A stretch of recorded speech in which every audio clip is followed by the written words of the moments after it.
Welkom.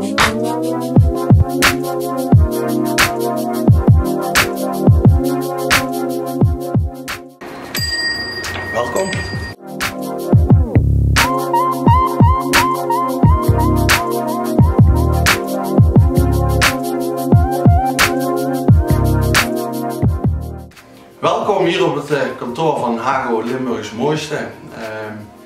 Wij gaan jullie een paar keer wat meer laten zien over hoe het evenement tot stand komt. Een kijkje achter de schermen. Ik ben Jesse Linssen, 37 jaar oud. Ik werk nu al ruim 8 jaar voor de stichting die het evenement organiseert, Stichting Grand Ballon. Grand Ballon komt van de naam van de fietsclub waar mijn vader vroeger in zat. En zij zijn 27 jaar geleden begonnen met het organiseren van het evenement Hago Limburgs Mooiste. Wat in 27 jaar tijd uitgegroeid is tot, en naar mijn mening natuurlijk, het mooiste fietsevenement van Nederland. Maar ook een van de grootste toertochten van Nederland.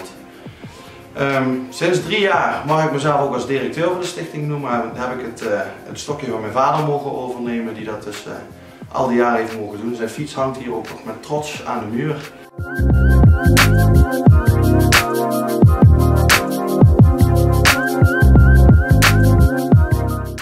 Nou, hier zit ik op mijn werkplek.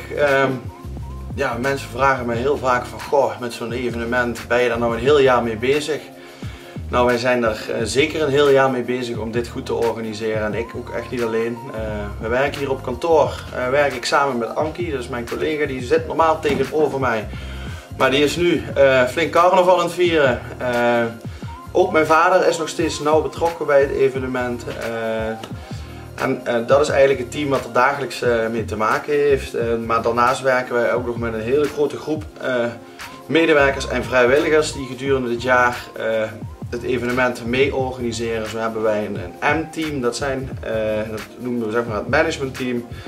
Dat zijn een 5-tal mensen die eigenlijk een groot deel van de organisatietaken op zich nemen. En die doet dan naast hun eigen werk, doen ze dit met passie.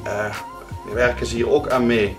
Maar naast het M-team, tijdens het evenement, werken we nog eens met zo'n 550 medewerkers en vrijwilligers die het evenement mee draaiende houden.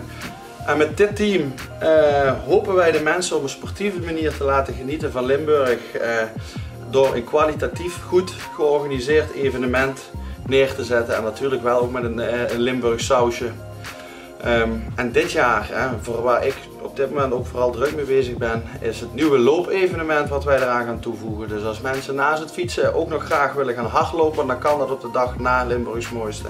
De toertochten van Limburgs Mooiste die op zaterdag worden verreden, kun je op zondag deelnemen aan het loopevenement van Limburgs Mooiste. En je kunt kiezen tussen 2 afstanden, 5 en 10 kilometer. Ik sta hier precies op het punt waar jullie eventueel op 26 mei na het fietsen of 27 mei na het hardlopen jullie wel verdiende finishdrankje krijgen. De meesten kiezen natuurlijk voor een lekkere pilsje.